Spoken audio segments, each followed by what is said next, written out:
Emmanuel Macron enraged his EU counterparts as German representatives were very irritated with his Brexit stance. France and the UK clashed on a number of issues during the Brexit negotiations, with fishing, trade and borders all sparking disputes between London and Paris.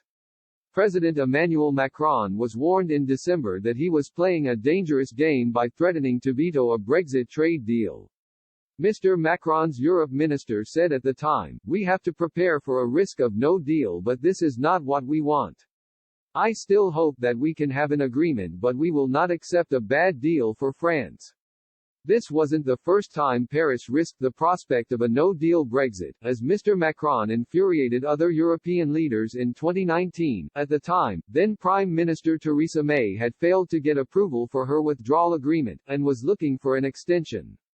But the French president said the extension would not be logical. He added, "We would have decided to weaken our institutions, by having a member who is permanently there but leaving." It's true that the majority was more in favor of a very long extension. But it was not logical in my view, and above all, it was neither good for us, nor for the UK. I take responsibility for this position. I think it's for the collective good. This led to anger from other leaders, as German officials were said to be very irritated with Mr. Macron. EU negotiator Michel Barnier backed the French president, saying that Mrs. May could be presented with a take it or leave it delay with a review at a later date.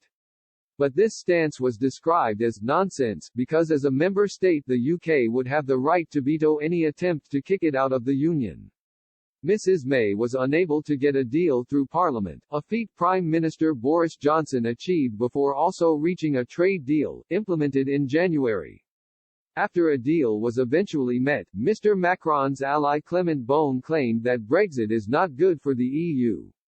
Paris Europe minister said, "I think we need to say what we think. I continue to think that Brexit is a bad thing. It's a personal and political opinion. It will be a bad thing for the UK. It's not good news for the EU. I know it wasn't a happy day for them or for me. I don't forget that in some areas, like Scotland, Brexit is still a difficult moment."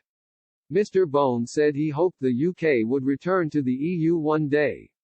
He continued in an interview with Politico, "I don't forget that there are veterans and youths who were hoping for a future within the EU and hope to rebuild it another way or return one day. I hope the UK will return to the EU one day, to be honest."